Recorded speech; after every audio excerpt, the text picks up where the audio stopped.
Hi everyone. Welcome to this week's presentation for eme6054.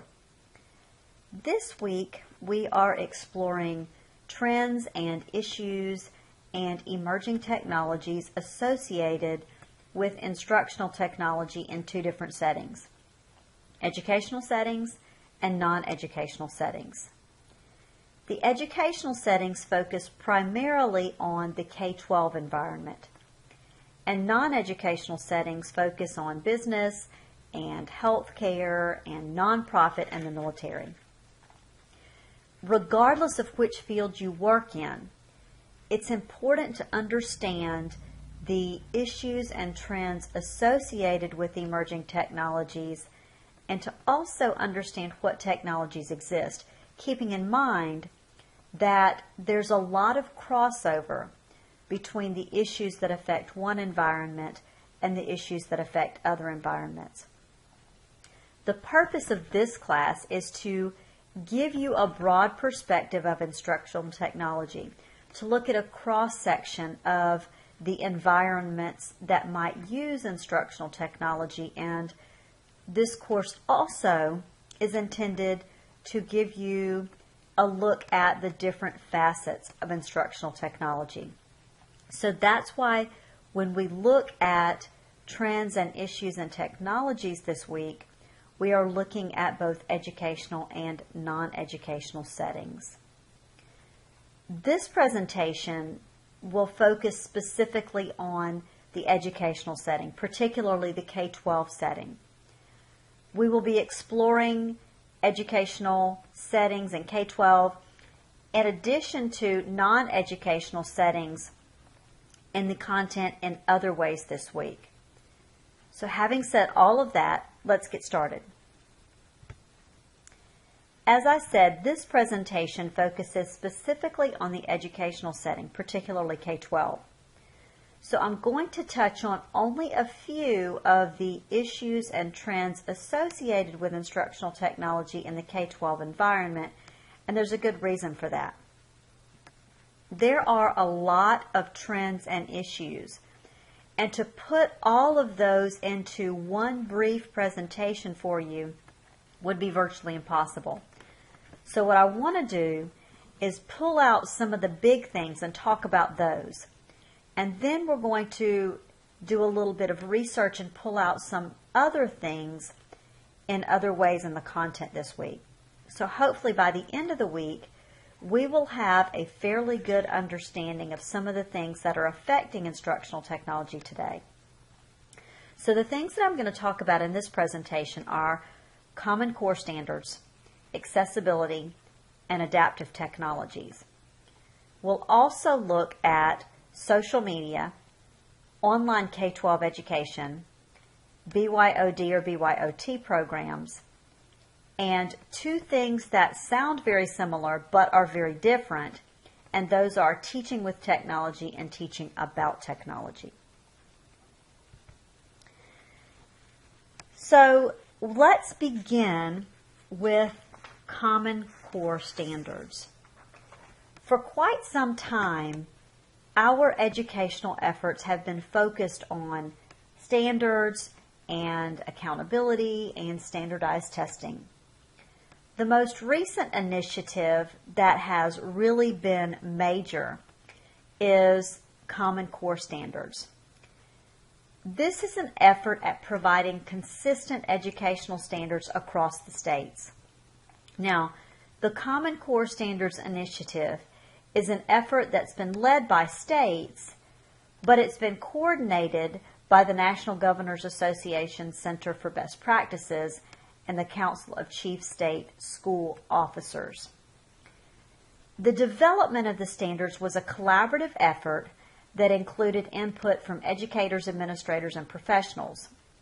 And the intent of the standards is to provide a consistent set of standards that articulate what students should know and be able to do at the end of their K-12 educational careers, which should then prepare students for college, the workforce, and life.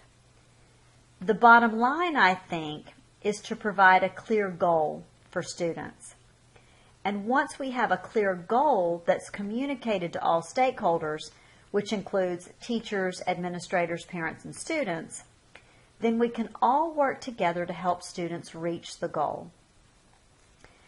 As with current standards, how technology is used to help reach these goals and attain the standards, though, will be left to states, districts, schools, and teachers.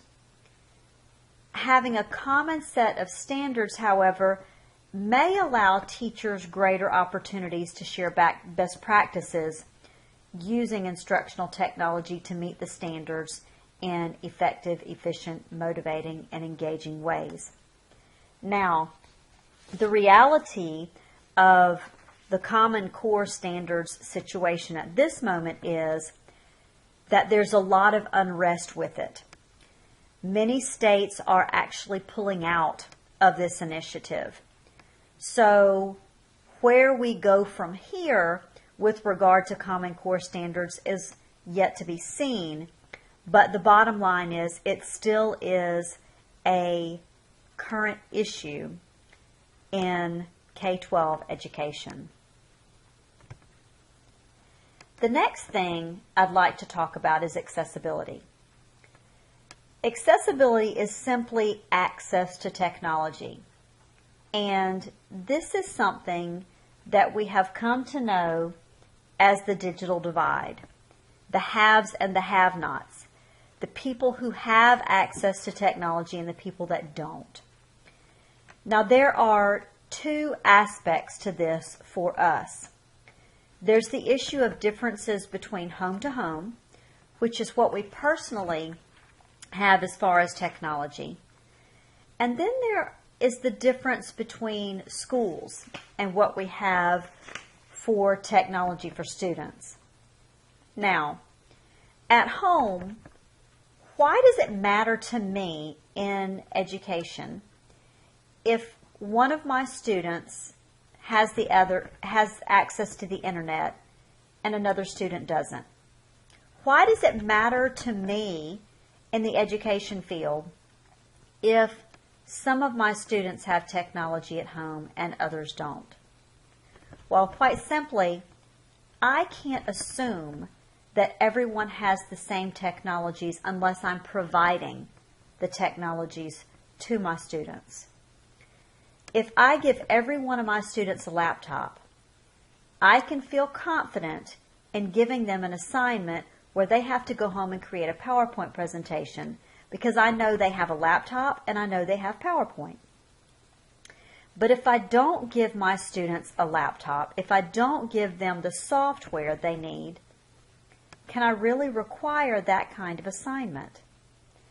And what kind of constraints is that reality going to put on what I do and on the expectations that I have for my students?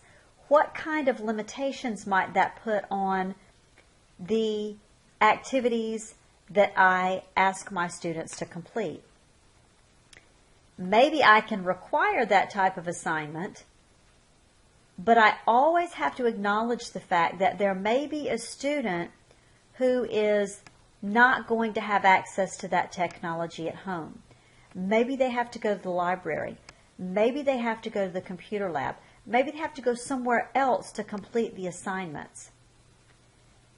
Therefore, I may have to extend the time limit on that assignment because it's not quite as easy for those students to go to the library or to go to a lab as it would be for a student to go home and complete the work at home.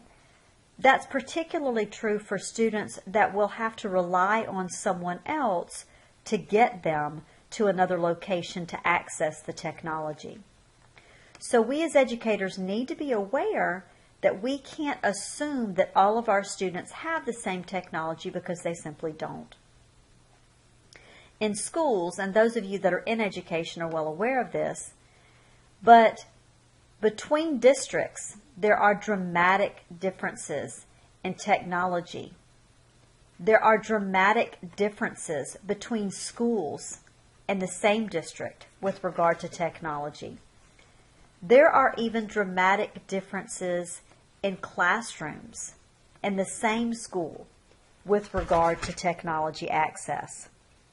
So there are different levels of technology, different levels of technology access.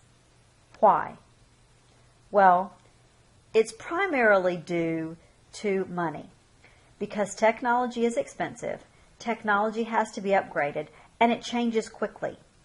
We have to support it, and there are all kinds of issues that go into support. So for those reasons, we don't necessarily have all the technology available, and we don't necessarily have the same types of technology available from one group to the next.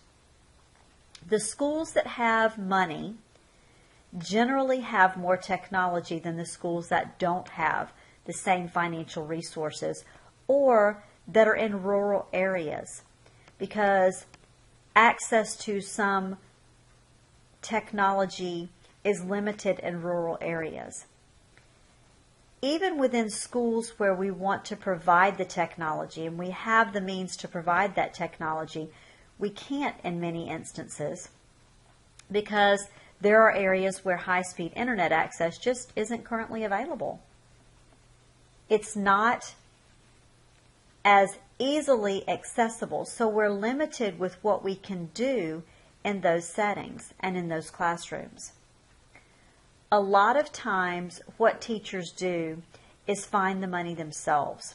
So for example, teachers may get grants, and there are a lot of grants available to teachers for technology. So if you're a teacher, look for those funding sources. If there's something that you really would like in your classroom and you think would benefit your students, or you think would enhance your teaching.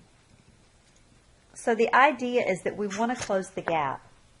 We want to make technology as accessible as possible, because until we do, we won't have equal quality education for all students. So our efforts at ensuring equal access are limited, and the digital divide is going to remain open until we have equal access to technology. Now let's move on to adaptive and assistive technologies. These are technologies that respond to the needs of users. So think about the things that we use with special education populations, with special needs students. These would be adaptive and assistive technologies. These are the things that make it possible for special needs students to interact with technology, or even just to interact with other things that we do within the classroom. An example of one of these types of technologies is a screen reader that reads the text across the screen to a student. So if you have students who are blind, it would be possible to have a screen reader that would read this PowerPoint slide to them. Students that are hard,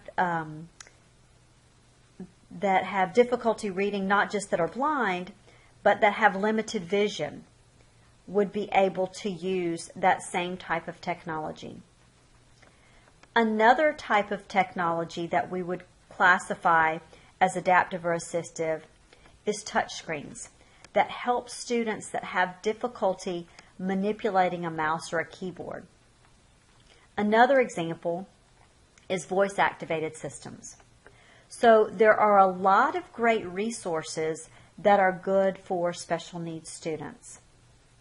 Again, the issue we get to here is similar to the issues with accessibility. These adaptive and assistive technologies are expensive, and generally we can't use them with a student unless it's listed specifically on a student's Individualized Education Plan, or IEP. So these types of technologies are available. They're things that we should look into, but they're also not intended for everyone. They're intended to fill a gap so that students who cannot interact with the technology or who cannot benefit from the same classroom instructional strategies have the same types of opportunities as all students. I'm going to very briefly mention the flipped classroom, but I'm not going to spend a lot of time talking about this. But the flipped classroom is a model that is a way of basically reversing the current teaching model. So this means that most of the instruction is provided in the home using resources such as videos and podcasts and other interactive lessons.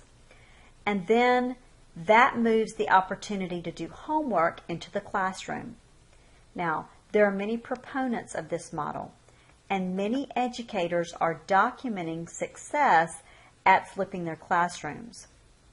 But you can easily see that the need is there to be cautious of the digital divide, and the need to provide all necessary resources for students to effectively complete the instruction at home. Next is social media. Blogs, wikis, videos, social networks, podcasts, microblogs, discussion forums, RSS feeds, the list goes on and on. These are all considered social media outlets. The social media options of educators are vast. These options also include Facebook and Twitter, which are among the most popular social media tools currently. For educators, the concern with using these kinds of resources becomes using them effectively in education and drawing the lines between friend and teacher. I think there is a little question with many students who are engaged in social media on a daily basis. And these students are constantly engaged in social media, and this is particularly true with students in middle and high school. So there's little question that they are on social media regularly. They're on their phones, they are using tablets, they have laptops, they're on their PCs, they're in the corner coffee shop, they're at the movie theater, they're riding down the road. Students are communicating via social media using all kinds of technology and at all times of the day. They are on social media in virtually every location you can imagine. And with many of these social media outlets, people who are considered friends are little more than acquaintances in many occasions. It's for these reasons that many people hail the power for reaching and engaging students with social media being very tremendous with regard to the power that it holds. Other people, though, warn of the dangers of using social media because the lines between education and socialization and the lines between teacher and friend can get blurred. To harness the power of social media while also attempting to eliminate the dangers, many educators are using social media pages or sites devoted specifically to education or to class materials. For example, some educators create Facebook pages for 5th period algebra or 2nd period American government. Others are using sites such as Edmodo, which is basically an educational version of Facebook. Now again, educators have to be careful that the purpose for using the social media is sound, that the ethical issues aren't breached, and that all students have access to the technology needed to use these types of resources. Another growing trend in K-12 education is online education. The pendulum is moving toward greater and greater use of online instruction for K-12 students. More and more students are opting to take online courses, and the number of organizations offering online curricula are growing. Some states are even partnering with organizations to offer online courses, and other states, including Florida, Georgia, Idaho, Alabama, and Michigan, are requiring that students take at least one online course as part of their K-12 graduation requirements. In other states, specific districts are enforcing similar requirements. So this trend is moving instructional technology into a different place for many students and educators. Rather than being an option or an enhancement to instruction, the technology is being required as part of the instruction. Providing training on how to use the technology then becomes the first step in the process for those that are teaching online courses, and learning new methods for delivering the instruction quickly follows. There's much debate over how the level of learner control in these environments impacts students and their learning, particularly for those who are new to instructional technology and for younger learners. But the argument for many is that students have to learn to use the technology at some point, and the sooner they're able to use it, the better off they'll be. The growth in online education has provided greater options for homeschooled students and for students in rural or low-income schools where course options are limited. Now, as if we needed more acronyms in education, BYOD or BYOT are two acronyms that have been heard more and more frequently in conversations related to education. BYOD stands for Bring Your Own Device, and similarly, BYOT stands for Bring Your Own Technology. The most common term, though, is BYOD, so we will refer to that acronym. Now, these terms refer to the policy of allowing students to bring their own devices or technology, such as smartphones or laptops or tablets or e-book readers and that type of thing, to school for instructional and educational purposes. Now, of course, there are proponents of BYOD, and of course, there are opponents of it, for some pretty obvious reasons.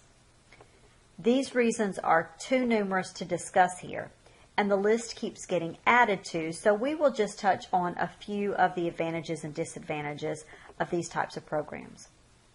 So, just a few of the advantages of BYOD programs are that they make one-to-one technology more feasible.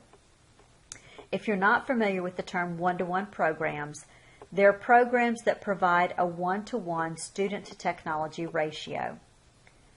BYOD makes instruction more engaging by allowing all students hands-on access, and it makes differentiated instruction easier, which allows for greater opportunities to meet student needs. And BYOD is considered a more cost-effective way to provide technology-rich environments for schools. Many schools are experiencing budget crunches, like any other organization, and they're looking for ways to provide more technology without investing additional funds. Allowing students to bring their own technology is one means for meeting this goal.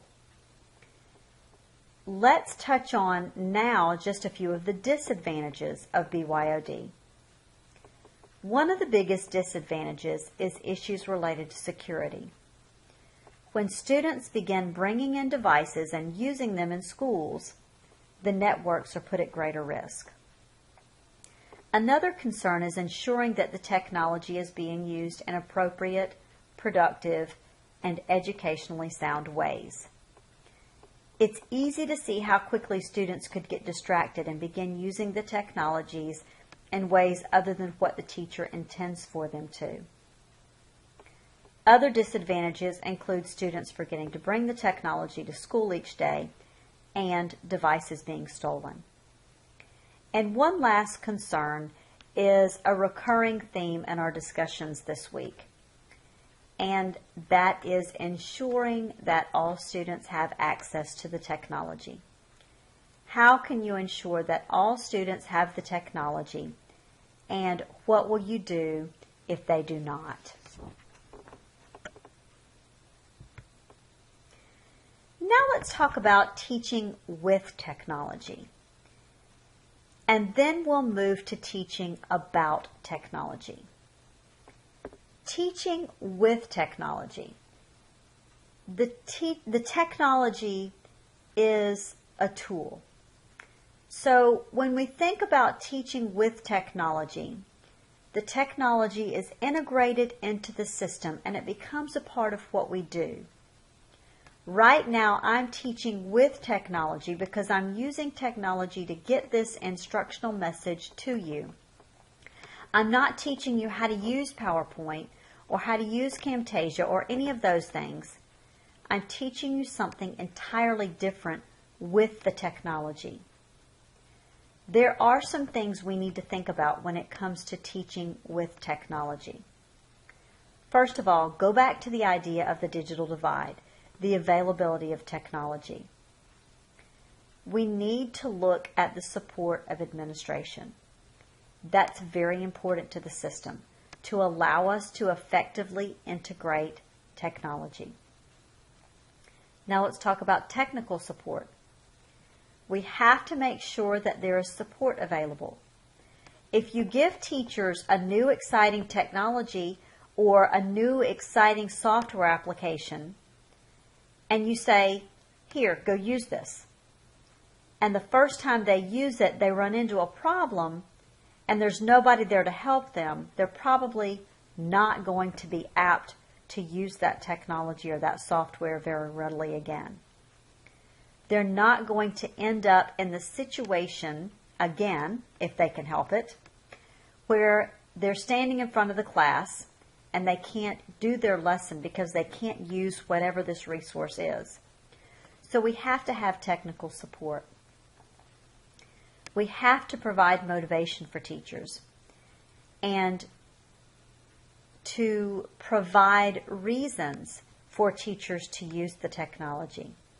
We have to convince them that this is a good thing and that there are advantages to this technology. Teacher skills. We have to provide training. And then the other thing we need to consider when we're talking about teaching with technology is student preparedness. So we need to consider teacher skills and student skills. So for instance, if you didn't know how to access the internet, taking an online course would probably not be a good idea for you. So we need to make sure that our students are prepared and that they're prepared in regards to their skills, in regards to their abilities, and in regards to their motivations, so that they will be able to learn with the technology. Now teaching about technology. When we teach about technology, we're teaching students to use the technology. A lot of times we integrate the technology with and the technology about, and that's not a bad thing as long as students have the technology skills to use the technology while they're learning about the technology. But the bottom line is that students need to be prepared to use technology. The world that these students are going to live and work in is going to probably be very drastically different, and the technology is going to play a huge role in their world. There are ISTE standards, and these standards were set on a national level. Their development was sponsored by the International Society for Technology and Education, or ISTE.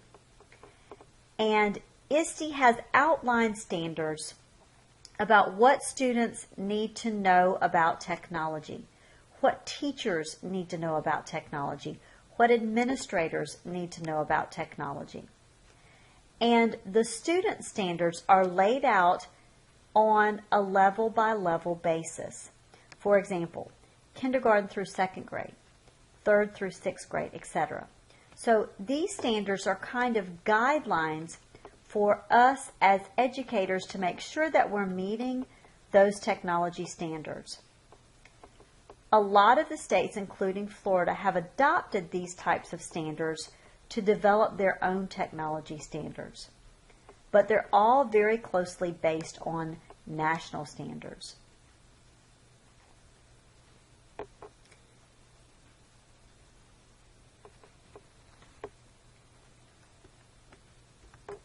With regard to online experiences, and we talked about this a little bit earlier in this presentation, but we're teaching students to become distance learners.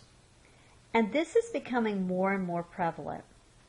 Of course, in Florida, we have the Florida Virtual School, which is one of the first schools to offer online schooling for the K-12 environment.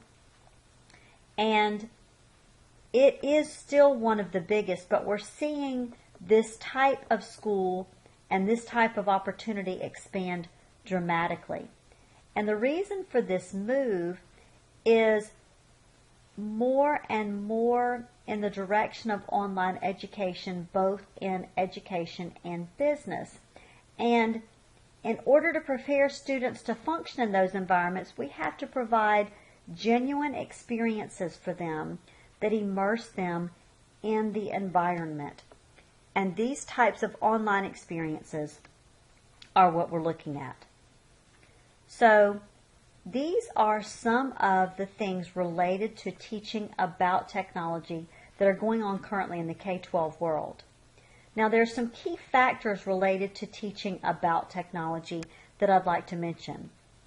And they include using existing technologies, preparing to use future technologies, and developing lifelong learners. We can teach students to use existing technologies, and that piece is relatively easy. Preparing students to use future technologies is really more of a mindset, more of a willingness to be adaptive and flexible, and to be excited about technology instead of afraid of it. We need to instill in our students that idea of lifelong learning. We need to talk about lifelong learning, but it's becoming more and more important because the world we live in is changing so rapidly. If you look at the changes in the last 10 years even, and what you're doing in your job today compared to what you or someone else who was in your job 10 years ago would have been doing, it's probably different. So we need to instill in our students a desire for lifelong learning, a desire to learn about new technologies as they become available. And that's the end of this presentation. That's it in a nutshell, some of the main trends and issues related to instructional technology in the K-12 environment. I hope you have a great week. If you have any questions, please feel free to contact me, and I'll see you online.